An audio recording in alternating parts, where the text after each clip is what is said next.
So this is my Moog, and I use it for a lot of bass sounds, or just sound design in general.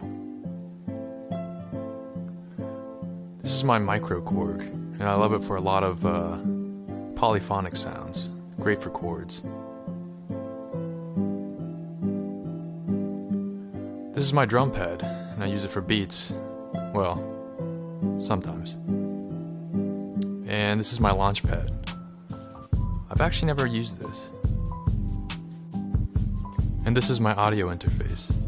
It's what I use to plug in a bunch of stuff. It's really cool. And these are my speakers. They are JBL, and they're really good for the price. And this is me.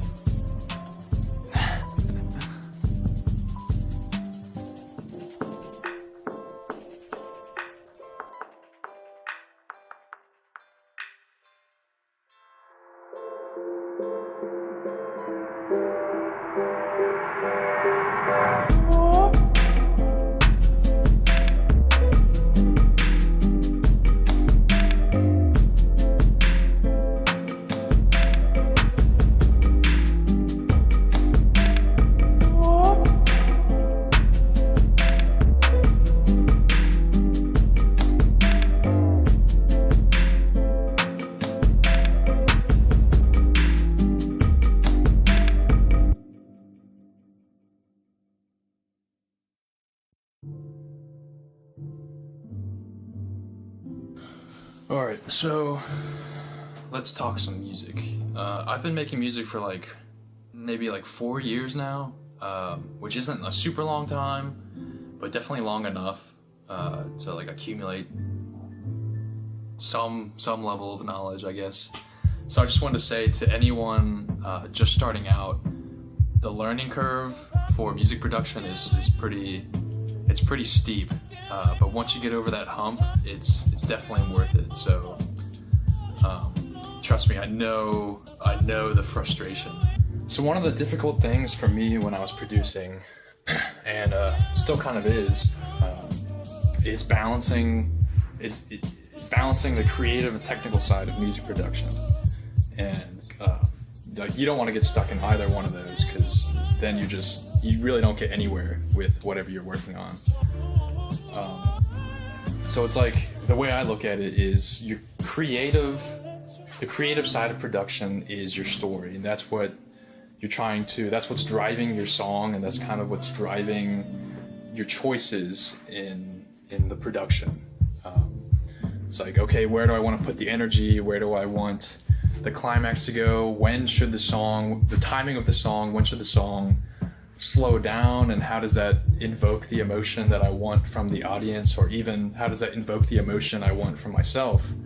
Because when you're creating, you are your audience, and you can definitely get stuck in that side, in the creative side, and you spend so much time experimenting and then playing around with things, and then it's just kind of like a tailspin, and you never really progress in the structure of that song. I know that was definitely a big problem for me. On the flip side, I've definitely gotten stuck in the technicalities of mixing or the sound design, and I'm just spending 2 hours trying to get a sound exactly the way I want it, and it doesn't always go that way. Sometimes you really just have to get a sound as close to what you want as possible, and then just keep going and keep your brain engaged with the next task. And if you spend too much time on one task, it's almost like you forget what you're doing, or you kind of lose sight of the creative outlook on the song, and then you just lose your story. And then, gosh, it's like trying to remember something.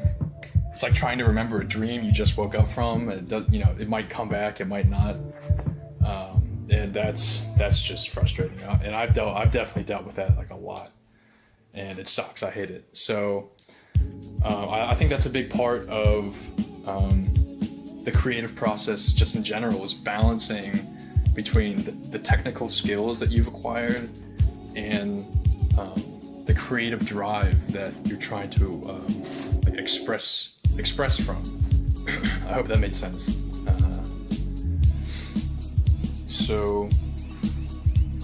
So yeah, and I don't really have any, I can't really give any tips on that. I don't really know how I got better at that, except really just trying to, here's one. And I think I said this earlier, kind of, was just be aware of be aware of your own actions as you're producing, and don't spend too much time either experimenting or trying to like fix the sound up or get the mix just right, too early. You have to kind of bounce between progressing the song and making it technically right for you. Another thing that helps is kind of mixing as you go. I found that very helpful, because if I'm in like a flow state and ideas are flowing and actions are flowing, and I really don't have to like think about it, I just kind of know what to do internally, and I act upon that. I don't want to stop that process. I don't want to put any halt in my train of thought while I'm doing that. So it helps to bounce between progressing the musical story, and then if I sense that there's a halt there, or if I sense that I'm starting to slow down, then I bounce over to the technical side, and I can just start touching up sounds and mixing them up a little bit until I can bounce back and progress the song more. And there's definitely a lot more you can say about that. Like, I know a lot of people recommend setting out the structure of your song before you actually fill in the gaps. So once you have your chords and once you have kind of like your drum rhythm or outline or something, then you're setting everything out in bars of 8, or at least for a contemporary musical structure. You set them out in groups of 8, and you have your intro, your verse, and your chorus and refrain, what have you, all that stuff. So, and that's really helpful. I recommend that as well, just like everybody else. So I want to hear from you guys about anything, honestly. Like, I love meeting other people with their own creative aspirations, because they've taken a different path than I have, and they have different solutions to get past barriers than I do.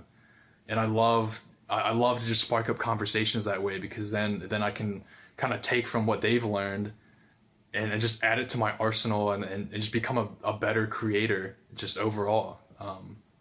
And that's really my goal here. I want to be able to, I would love in the future to have like a community of people that really are just about the learning and the production of certain things, instead of just trying to amass like attention. So please, if you're one of those people with creative aspirations, please, again, leave a comment. Like I want to talk to you. Like, that'd be awesome.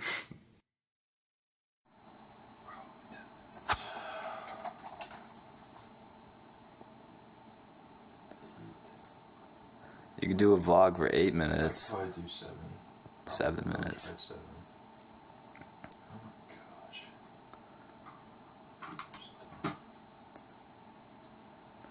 Do you think you could potentially enjoy vlogging? I guess, yeah. I could probably vlog if there was like a hidden camera. Yeah.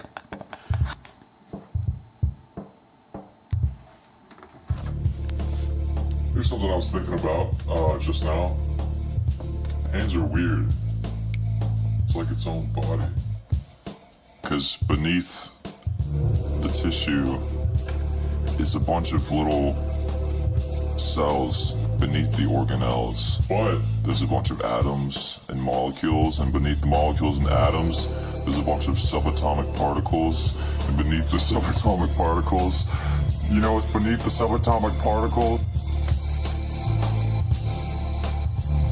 think there's anything underneath. I think that's it. That's all we know of. Yeah. If you had hands on your fingers, you could pick up like way more things.